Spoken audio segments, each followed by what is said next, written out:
you guys want to stretch your tires on whatever fitment wheel that you have, let me show you how I do it on my cars, because it's actually quite easy. As you can see, I have two 65/30/20s on here, and that's the stretch, about a ½ inch stretch. And if you look at the front ones, these are 245/30/20s, and the stretch is pretty similar, right? So front to back, they look exactly the same. I think my biggest pet peeves when I see stretch tires is the rears are usually more stretch, or the front is, bigger or whatever. Like the stretch isn't the same, which I just don't think looks good. And also camber is. So if you're building like a VIP-esque type of build, I prefer when the camber front to back is even, because that's just how they do it in Japan. So let me just show you how I did the fronts right here. So these are 20x10s, right? So 20x10s, if you guys didn't know, from lip to lip, the other side of the barrel, is about 11 inch, all right? So yeah, whatever width your wheel is, add another inch to that, and that is your lip to lip.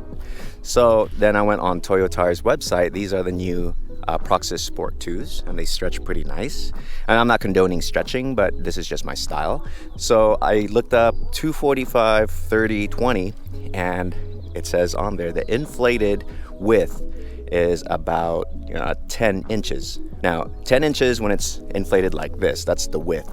Then, I just told you guys, the width of this wheel is an 11, basically, right? Because from the middle, where the tire mount is actually 10, but lip to lip, like I said, is 11, all right? So if you have 16x8, that's lip to lip is 9. 16x10, lip to lip is 11. You guys following? So the difference is 1 inch, right? So if the inflated tire width is 10 inch and the wheel I'm putting it on is an 11 inch, that's your stretch, the 1 inch of difference. And you have to divide it by 2, because obviously the stretch here is ½ inch, the stretch on the other side is ½ inch. That's what makes 1 inch. And that's basically how I kind of gauge the stretch. And then, if I go to the back and I know that this wheel right here is a 20x11, that means lip to lip, it's 12 inch, right? So I went up in size. I looked at 265/30/20, and the inflated width of that is whatever it is, right? So let's just say the inflated width on this is 11, and we're putting it on a 12 wide right here wheel. That means the stretch is 1 inch, and you divide that by 2, and you get ½ inch stretch here, ½ inch on the other side, and both 265 and 245 stretch about ½ inch.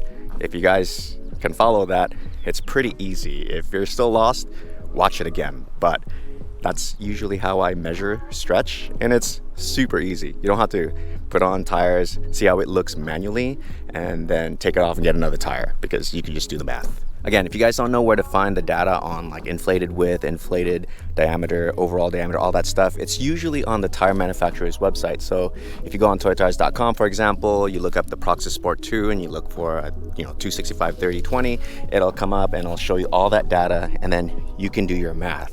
Yeah, so this is about a ½ inch stretch, like I said, and that's pretty much the most stretch I would go. And a lot of people really pride themselves with crazy stretches, like a 265 on a 14 inch wheel, which we don't do here anymore because obviously safety reasons.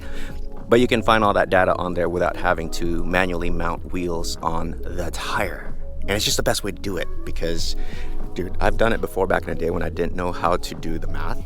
And yeah, it takes forever, because you're gonna have to go find different wheels, and you gotta go to the tire shop, and you gotta have them mount it, and then do all the friggin' work, and then see if it looks good or not. And most of the time, if you mount a tire that's brand new, you can't return it, right? So there it is. My fitment's pretty on point, man. I love this thing. I could probably go a little lower, but I don't know. I gotta go freaking drive this thing around town. So look how low this is already. And I know some of you guys are like, that's not low. Well, for a daily and for my use, this is pretty low. I mean, my Integra and my AZ1, my Miata is way lower, but for a daily, like getting in and out of driveways in LA kind of sucks.